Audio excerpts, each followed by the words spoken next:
गुरु ढूंढ रहा है तो सुन, यह संसार ही गुरु है। मेरे तो 24 गुरु हैं। 24 गुरु? यदु यह धरती सभी को धारण करती है, सभी को समान रूप से आधार देती है, सभी को समान रूप से स्वीकार करो, यह मैंने धरती से सीखा। वायु मेरी दूसरी गुरु है। वायु से मैंने जाना कि साधक को वायु की तरह अच्छे और बुरे से अप्रभावित रहना चाहिए। आकाश मेरे तीसरे गुरु हैं। आकाश से मैंने जाना कि आत्मा आकाश की तरह सर्वव्यापी है, सबसे अप्रभावित, निराकार निर्विकार अपनी उसी अवस्था में रहता है। मेरी चौथी गुरु है आग। आग हर आहार ग्रहण करती है, हर समिधा ग्रहण करती है और उसे भस्म कर पवित्र कर देती है। आग से मैंने जाना कि ब्रह्म चिंतक को अग्नि की तरह ही आहार ग्रहण करना चाहिए। सूर्य मेरा पांचवा गुरु है। जिस प्रकार सूर्य की छाया अलग अलग पात्रों के जल में अलग अलग दिखाई देती है, उसी प्रकार यह सारी सृष्टि उसी एक आत्मा की विभिन्न छायाएं हैं। मेरा छठा गुरु कबूतर है। एक बार मैंने देखा शिकारी के बिछाए जाल में कबूतरों के बच्चे फंस गए हैं। कुछ देर बाद उन्हें छुड़ाने के लिए घोंसले में लौटी उनकी मां भी जाल में फंस गई। उन कबूतरों से मैंने जाना कि किस प्रकार मोह विनाश को आमंत्रण देता है। अजगर मेरा सातवां गुरु है यदु। जिस प्रकार अजगर अपने शिकार की तलाश में यहां वहां नहीं भटकता, वैसे ही ज्ञान की अभिलाषा रखने वाले को सुख के पीछे यहां वहां नहीं भटकना चाहिए। समुद्र मेरा आठवां गुरु है।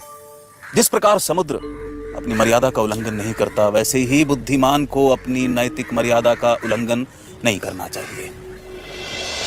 मेरा नौवां गुरु पतंगा है। पतंगा मूर्ख व्यक्ति इंद्रियों के सुखों की आग में कूद स्वयं को भस्म कर देता है, परंतु बुद्धिमान व्यक्ति ज्ञान की अग्नि में कूद अपने अज्ञान का नाश कर सीमित से असीमित हो जाते हैं। मेरा 10वां गुरु है गज। कौन? हाथी। हाँ?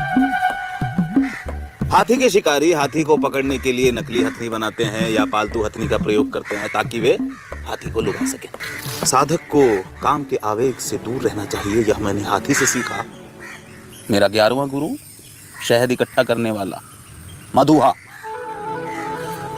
मधुमक्खी शहद इकट्ठा करने में अपना समय गंवाती है और उसका उपभोग शहद इकट्ठा करने वाला मधुहा करता है। इसलिए समय साधनों को एकत्र करने में नहीं, स्वयं को समझने में खर्च करना चाहिए। मछली मेरी 12वीं गुरु है यदु। इस प्रकार कांटे में लगे पदार्थ के कारण मछली कांटे में फंस जाती है, वैसे ही मनुष्य प्रलोभनों के कारण संकट में पड़ता है। मेरी 13वीं गुरु है गणिका पिंगला। वही पिंगला जिसने अपने विवेक और वैराग्य से आचार्य स्थूलीभद्र को भी नींद से जगाया। मेरा 14वां गुरु है एक तीर बनाने वाला। उससे मैंने जाना कि आत्मा पर एकाग्रता से ही संसार के प्रपंच को अनदेखा किया जा सकता है। मेरा 15वां गुरु छोटे बच्चे हैं यदु। छोटे छोटे बच्चे जो मान अपमान, मेरा तेरा, अपना पराया, इन सब से परे रहते हैं। मेरा 16वां गुरु चंद्रमा है। जिस प्रकार चंद्रमा सूर्य के प्रकाश को ही परावर्तित करता है, उसी प्रकार यह जीवात्मा उसी एक परमात्मा का ही प्रकाश है। मधुमक्खी मेरी 17वीं गुरु है। जैसे मधुमक्खी फूलों को नुकसान पहुंचाए बिना शहद एकत्र करती है, वैसे ही आध्यात्म के पथिक को अनेक शास्त्रों से ज्ञान का रस एकत्र करना चाहिए। मेरा 18वां गुरु मृग है। उससे मैंने जाना इंद्रियों की कामना दास्ता का कारण होती है। बाज मेरा 19वां गुरु है। जिस प्रकार मांस के एक टुकड़े के लिए कई शिकारी पक्षी एक साथ मांस पर टूट पड़ते हैं और परस्पर लड़ते हैं, ठीक वैसे ही भौतिक सुखों की होड़ संघर्ष आमंत्रित करती है। मेरी 20वीं गुरु एक कन्या है यदु। एक बार कुछ लोग एक कन्या का हाथ मांगने उसके घर आए। उस समय उस कन्या के माता पिता घर पे नहीं थे, तो अतिथियों को आया देख उस कन्या ने भोजन के लिए धान कूटना शुरू कर दिया। अब धान कूटते समय उस कन्या के हाथ में पड़ी चूड़ियां बजने लगी।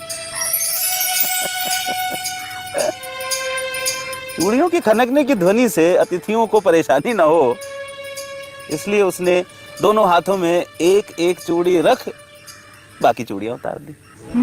इस घटना से मैंने जाना कि दूसरे के होने से स्वर, शब्द खटकने लगते हैं, बजने लगते हैं। इसलिए साधक को अकेले रहना चाहिए। सर्प मेरा 21वां गुरु है यदु। सर्प घर नहीं बनाता, वैसे ही अध्यात्म के पथिक को अनिकेत रहना चाहिए। मकड़ी मेरी 22वीं गुरु है। जैसे मकड़ी अपने जाल की रचना करती है, उसमें विचरण करती है और अंत में उसे ही निगल लेती है, वैसे ही आत्मा अपने संसार की रचना करता है, उसमें विचरण करता है और अंत में यह संसार उसी में विलीन हो जाता है। यदु इल्ली मेरी 23वीं गुरु है। इल्ली लगातार भ्रमर की ओर देखती रहती है। यह निरंतर भ्रमर की ओर ध्यान इल्ली को भ्रमर में परिवर्तित कर देता है। गुरु और शिष्य की चेतना का यह संबंध मेरा 23वां गुरु है।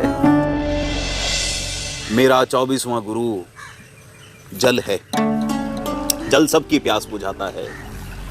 मनुष्य, पशु पक्षी, पेड़ पौधे सभी को जीवित रखता है और हमेशा सबसे निचली जगह पर रहता है, हैं? वैसे ही बुद्धिमान को भी हमेशा सबसे नगण्य स्थान ग्रहण करना चाहिए।